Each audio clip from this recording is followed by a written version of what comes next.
اور اسی لیے ان کی ختم نبوت کی وجہ سے یہ شرافت اور یہ عزت اور کرامت ہم نے تمہیں بخشی۔ اس لیے قرآن پاک میں اس کو بہترین امت قرار دیا گیا، اور بہترین امت قرار دیا جانا اس ذمہ داری کی وجہ سے۔ اور زمانہ گواہ ہے کہ جب تک امت اس دعوت والے کام پر رہی، کوئی قوم ان کا اور کوئی طاقت ان کے سامنے ٹھہر نہیں سکی۔ اور مدینے سے نکلے کہاں تک صحابہ پہنچ گئے، جسم ان کے فاقوں کی وجہ سے کمزور، اور دین کی محنت میں لگنے کی وجہ سے ہتھیار نہ ہونے کے برابر، اور تعداد بھی باطل والوں کے مقابلے میں نہ ہونے کے برابر۔ 2,60,000 رومی فوج ہو اور مسلمان 30-40 ہزار ہوں، یہ کیا تناسب ہے؟ لیکن ان کو یقین تھا کہ ہمارے ساتھ اللہ کی مدد ہے، ان کو یقین تھا کہ ہمارے ساتھ اللہ کی مدد ہے۔ آج اللہ نے اسی محنت کے لیے ہمیں نکلنے کی توفیق عطا فرمائی۔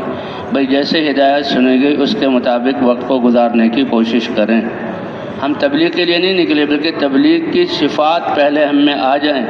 سب سے پہلی صفت صبر ہے، اور اس کے بعد جو ہے تواضع ہے، اور نرمی ہے، انسانیت کی ہمدردی ہے، پھر وہ ایمان اور تقوی اللہ ہمیں عطا فرما دے، وہ عبادات ہمیں عطا فرما دے۔ تو اس کے لیے کوشش کریں گے انشاءاللہ۔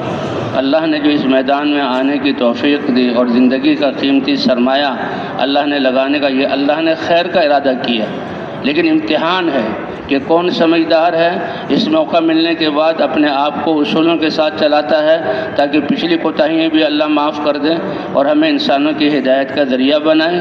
یہ امتحان ہمارا ہو رہا ہے انشاءاللہ۔ تو دن کو ان اعمال میں گزار کر تھکانا ہے، اور راتوں کو اٹھ کر اللہ سے دعائیں کرنی ہیں، تو کریں گے انشاءاللہ۔ خود عمل کرتے ہوئے یہ اعمال ہیں۔ 3 دن کیا چیز ہے؟ 3 دن میں کون سی چیز انسان سیکھتا ہے؟ لیکن 3 دن ان اعمال میں 72 گھنٹے رہنے کی وجہ سے زندگی کا مقصد ہی بدل جاتا ہے، اور بے دینی سے دین کی طرف آ جاتا ہے، غفلت سے ایک مقصد پر آ جاتا ہے۔ تو اس طرح مسلمانوں کو نکالنا ہے اللہ کے راستے میں۔ جیسے وہ قاتل جس نے 100 قتل کیے، عالم نے بتایا اپنا ماحول چھوڑو، ماحول چھوڑ کے نکلا ہی تھا، کہا نیک لوگوں کے بستی میں چلے جاؤ، نیک لوگوں کی بستی تک پہنچ نہیں سکا تھا، پھر بھی اللہ کو اتنا عمل پسند آیا کہ موت آئی اور اپنی بستی کے قریب تھا، لیکن اللہ کو یہ نکلنا اتنا پسند آیا، عالم کی بات پر عمل کرنا اتنا پسند آیا، اللہ نے زمین کو حکم دیا کہ جو فاصلہ اس کی بستی کا ہے وہ ذرا لمبا ہو جائے، اور جو فاصلہ جہاں بستی میں جانا چاہتا تھا وہ قریب 1 بالش کا فرق ہوا، اور رحمت کے فرشتے اس کو لے گئے۔ اللہ تو اتنے رحیم اور کریم ہے، ایسے مہربان۔ خود بھی توبہ کریں، انسانوں سے توبہ کرائیں۔ معاملہ کوئی رکا نہیں ہے، معاملہ اللہ کے ہاتھ میں ہے کہ جی بڑی مشکل، کوئی مشکل نہیں ہے۔ توبہ کریں، اس محنت پر آئیں، تقوی والی زندگی اختیار کریں، ساری انسانیت کی ہمدردی لے کر جائیں۔ اس لیے او دنیا والو، تمہاری دنیا تو ہمارے نبی نے بتا دیا مچھر کے پر کے برابر بھی نہیں، لیست ہممنا الدنیا۔ اس لیے اتنا اللہ کی ذات پر یقین اعمال سے ہونے کو بیان کریں کہ دنیا ہمارا مسئلہ ہی نہ رہے، ہمارا مسئلہ تو آخرت ہو۔ تو کوشش کریں گے انشاءاللہ۔ دن بھر کے یہ اعمال ہیں اور راتوں کا رونا ہے۔ دن کو تھکا دینے والی محنت کہ اللہ کو رحم آ جائے، اور راتوں کو رلا دینے گھلا دینے والی دعائیں کہ اللہ تعالیٰ رحمت کا فیصلہ فرما دے۔ اللہ کا فیصلہ تو پلک جھپکنے سے بھی جو ہے کم وقت میں اللہ کا فیصلے کا نتیجہ ظاہر ہوتا ہے کہ تم سب انسانوں کو میدان محشر میں اٹھائیں گے۔ وما امر الساعۃ الا کلمح بالبصر، جتنی دیر میں تم پلک جھپک کر کھولتے ہو یہ زیادہ وقت ہے، اور اللہ قیامت کا میدان اس سے کم وقت میں قائم کر دیں گے۔ تو اس لیے بھائی تھکانا ہے، لگانا ہے اپنے ساتھیوں کو بھی، اور اللہ سے مانگنا ہے۔ اب مانگے اللہ تعالیٰ سے۔ اللهم لك الحمد كما ينبغي لجلال وجهك وعظيم سلطانك، اللهم إنا لا نحصي ثناء عليك أنت كما أثنيت على نفسك يا أرحم الراحمين، اللهم لك الحمد حمدا دائما مع دوامك، ولك الحمد حمدا خالدا مع خلودك، ولك الحمد حمدا لا انتهى له دون مشيئتك، ولك الحمد عند تنفس كل نفس، ولك الحمد عند طرفة كل عين، ولك الحمد حتى ترضى، ولك الحمد بعد الرضا يا أرحم الراحمين۔ اللهم حبب إلينا الإيمان وزينه في قلوبنا، وكره إلينا الكفر والفسوق والعصيان واجعلنا من الراشدين واجعلنا هداة مهديين واجعلنا من الذين يجاهدون في سبيلك حقا ولا يخافون فيك لومة لائم غير خزايا ولا مفتونين. اللهم إنا نسألك رضاك والجنة وما قرب إليها من قول وعمل ونعوذ بك من سخطك والنار وما قرب إليها من قول وعمل. اللهم إنا نسألك من الخير كله عاجله وآجله ما علمنا منه وما لم نعلم ونعوذ بك من الشر كله عاجله وآجله ما علمنا منه وما لم نعلم. اللهم إنا نسألك الهدى والتقى والعفاف والغنى ومن العمل ما ترضى يا أرحم الراحمين. اللهم إنا نسألك إيمانا كاملا ولسانا صادقا شاكرا وذاكرا ورزقا حلالا طيبا وعملا متقبلا وشفاء من كل داء ودعاء مستجابا يا أرحم الراحمين. اللهم رحمتك أرجى عندنا من أعمالنا ومغفرتك أوسع من ذنوبنا يا من لا تضره الذنوب ولا تنقصه المغفرة. هب لنا ما لا ينقصك واغفر لنا ما لا يضرك. اللهم أصلح لنا ديننا الذي هو عصمة أمورنا. اللهم أصلح لنا دنيانا التي فيها معاشنا وأصلح لنا آخرتنا التي إليها معادنا. ربنا آتنا في الدنيا حسنة وفي الآخرة حسنة وقنا عذاب النار. اللهم أحسن عاقبتنا في الأمور كلها وأجرنا من خزي الدنيا وعذاب الآخرة وأجرنا من خزي الدنيا وعذاب الآخرة وأجرنا من خزي الدنيا وعذاب الآخرة وأجرنا من غضبك والنار يا أرحم الراحمين. يا حي يا قيوم برحمتك نستغيث أصلح لنا شأننا كله ولا تكلنا إلى أنفسنا طرفة عين. إن تكلنا إلى أنفسنا تكلنا إلى ضعف وعورة وذنب وخطيئة ولا نثق إلا برحمتك يا أرحم الراحمين. لا إله إلا الله الحليم الكريم. سبحان الله رب العرش العظيم والحمد لله رب العالمين. اللهم إنا نسألك موجبات رحمتك وعزائم مغفرتك والغنيمة من كل بر والسلامة من كل إثم. لا تدع لنا ذنبا إلا غفرته ولا هما إلا فرجته ولا دينا إلا قضيته ولا مريضا إلا شفيته ولا كربة إلا نفسته ولا حاجة من حوائج الدنيا والآخرة إلا قضيتها يا أرحم الراحمين. اللهم إننا ضعفاء فقوي في رضاك ضعفنا وخذ إلى الخير بنواصينا. اللهم إن قلوبنا ونواصينا وجوارحنا بيدك لم تملكنا منها شيئا وإذا فعلت ذلك بنا فكن أنت ولينا واهدنا إلى سواء السبيل واهدنا إلى سواء السبيل. اللهم انصر الإسلام والمسلمين وأعز الإسلام والمسلمين. اللهم انصر الإسلام وأنصاره واخذل الشرك وأشراره.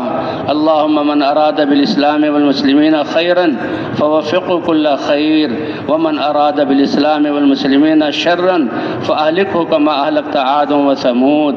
اللهم شتت شملهم ومزق جمعهم ودمر ديارهم وأوقد فيما بينهم نار الحروب التي لا تطفأ أبدا یا ارحم الراحمین۔ اے کریم رب، یہ ہزاروں کا مجمع، تیرے بندے، تیرے پیارے نبی کی امت کے یہ افراد سب کچھ چھوڑ کر، سارے دروں سے منہ موڑ کر اے اللہ تیرے دربار میں حاضر ہیں اور تیرے گھر میں جمع ہیں، تیرے دین، تیری کلمے کی بلندی چاہتے ہیں اور ساری انسانیت کی فکر لے کر نکلے ہیں۔ اے اللہ، ہمارے رذائل کو جو ہے حسنات سے مبدل فرما، خصائل حمیدہ سے مبدل فرما۔ اے اللہ، ہماری پچھلی کوتاہیوں کو معاف فرما۔ اے اللہ، گناہوں سے ہمیں پاک صاف کر دے اور آئندہ کی زندگی کا ہر لمحہ اب پاکی تقوی والا بنا دے۔ اے اللہ، ایمان کامل صحابہ کی طرح عطا فرما۔ اے اللہ، ہماری نمازوں کو جاندار بنا، خشوع و خضوع والی نمازیں اے اللہ پڑھنے کی توفیق عطا فرما۔ اے اللہ، فضائل کے شوق کے ساتھ ہمیں عمل میں لگنے والا بنا۔ اے اللہ، ہمارے ہر مسلمان کو حضور صلی اللہ علیہ وسلم والے اخلاق اور صفات حمیدہ عطا فرما۔ اے اللہ اخلاص کی دولت سے نواز دے۔ اے اللہ صدیوں بعد یہ کام ملا ہے، پہلے بھی امت کی ناقدری سے امت اس کام سے محروم ہوئی اور دنیا میں ضلالت اور گمراہی پھیلی، اور آج اس حال تک ہم پہنچ گئے ہیں۔ اے اللہ اب ناقدری سے بچا لے، ہر ایک کو اس کام کی قدر کرنے کی توفیق عطا فرما، ساری صلاحیتوں کو اخلاص اور صفات کے ساتھ اس کے لیے لگانے کی توفیق عطا فرما۔ اے اللہ تیری امت، تیرے نبی کی امت کی یہ چند جماعت جو تیرے کلمے کو بلند کرنے کے لیے نکلی ہے، اے اللہ اس پر اپنی رحمت کے سائے کو افغن فرما۔ اے اللہ ان کی ایمان کامل عطا فرما، قدم قدم پر رہبری فرما، جہاں جہاں جماعتیں پھر رہی ہیں اے اللہ باطل فضاؤں کو مٹا دے، ہمارے کیے ہوئے ظلم اور گناہوں اور غیبت اور چغلی کی سیاہیوں سے فضاؤں کو پاک کر دے۔ اے اللہ ان فضاؤں میں آنے والوں کو ہدایت عطا فرما دے۔ اے اللہ رات کی اندھیری کے لیے آپ سورج نکال کر روشن کر دیتے ہیں اور ٹھنڈی ہوائیں چلا کر گرمی کو پوری فضاؤں سے ختم کر دیتے ہیں۔ اے اللہ ہدایت کی ہوائیں چلا کر گمراہی کو ختم فرما۔ اے اللہ ہمارے بازار تیرے احکام کی رحمت کو ترس رہے ہیں، ہماری تجارت میں پاکیزگی عطا فرما۔ اے اللہ ہمارے دفاتر میں بدعنوانی اور ظلم ہوا، اے اللہ ان کو امانت داری کی توفیق عطا فرما۔ اے اللہ ہماری عدالتوں سے ظلم صادر ہو رہا ہے، اے اللہ ظالموں کو ظلم سے توبہ کی توفیق عطا فرما۔ اگر مقدر میں ہدایت نہیں اے اللہ چن چن کر ان کو ہلاک فرما۔ اے اللہ مظلوم کو جن گناہوں کی وجہ سے مصیبتیں آئیں توبہ کرنے کی توفیق عطا فرما۔ اے اللہ اس امت کے بچے بچے کو اس محنت کے لیے قبول فرما۔ اے اللہ یہ 5 ارب کفر والے جو بے مقصد زندگی گزار رہے ہیں، اے اللہ ہم نے ان کے سامنے تیرے پیارے نبی کی زندگی کو پیش نہ کیا، ہم سے یہ ظلم ہوا، ہمارے اس ظلم کو معاف فرما۔ اور اے اللہ یہ بھی تیرے مخلوق اور تیرے بندے انسان ہیں، ان سب کو ہدایت عطا فرما دے۔ اے اللہ ہماری آخرت کو دنیا سے بہتر بنا دے، جو قبروں میں ہیں ان کی قبروں کو جنت کا باغ بنا دے۔ اے اللہ ہم سے راضی ہو جا اور ہمیں اپنے سے راضی کر لے۔ اے اللہ ہم تو دنیا والوں کو کچھ مال کا حساب نہیں دے سکتے، تیرے سامنے حساب دیں۔ اے اللہ ہم کمزور ہیں، اے اللہ حساب یسیر کا معاملہ فرما، بغیر حساب کتاب کے جنت میں داخلہ عطا فرما۔ اے اللہ حضور کی شفاعت اور حوض کوثر کا پانی عطا فرما۔ اے اللہ پل صراط پر سے گزرنا ہمارے لیے آسان فرما۔ اے اللہ ہمارے بیماروں کو شفا عطا فرما، مقروضوں کی قرضوں کی ادائیگی کی صورت پیدا فرما۔ اے اللہ ہمارے بچے بچوں نسلوں کو دجالی فتنوں سے محفوظ فرما۔ اے اللہ ہدایت کی ہواؤں کو عام فرما۔ اے اللہ جو تیرے نبی نے مانگا امت مسلمہ کے ہر فرد کو وہ ساری خیریں عطا فرما، اور جن شرور سے پناہ چاہی ان شرور سے پناہ عطا فرما۔ اے اللہ جنہوں نے دعاؤں کے لیے کہا لکھا تمنا کی سب کو یہ ساری خیریں عطا فرما، اور جو نہ کہہ سکے اے اللہ ان کو بھی خیریں عطا فرما۔ اے اللہ آپ نے تو یہ اب صحابہ جو پہلے بت پرست سے ان سے دین کا کام لیا، پوری دنیا میں دین پھیلایا، ہم تو تیرے بندے مسلمانوں کی اولاد اور ایمان والے ہیں، اگرچہ کمزور اور بگڑے ہوئے ہیں، اے اللہ ہم سے بھی کام لے لے۔ آپ نے تو ابابیل سے اپنے گھر کی حفاظت کی، ابرہہ کے باطل اور ہاتھیوں کے لشکر کو بھوسے کی طرح بنا دیا۔ اے اللہ ہماری اس محنت کو ہمارے دلوں سے غلط یقینوں کے نکلنے کا ذریعہ بنا دے۔ اے اللہ غفلت سے نکل کر خشوع خضوع والی نمازیں پڑھنے کا ذریعہ بنا دے۔ اے اللہ دین دنیا میں چمک جائے اس کے لیے ہمیں یہ ذریعہ بنا دے۔ اے اللہ نکلنے کی توفیق دی، ہماری پچھلی رذائل کو پاک صاف فرما، خصائل حمیدہ عطا فرما، ایمان کا کمال عطا فرما۔ اے اللہ ہم سے یہ دین کا کام لے لے۔ اے اللہ ہم سے راضی ہو جا اور ہمیں اپنے سے راضی کر لے۔ اے اللہ ہماری دعاؤں کو اپنے فضل اور کرم سے قبول فرما۔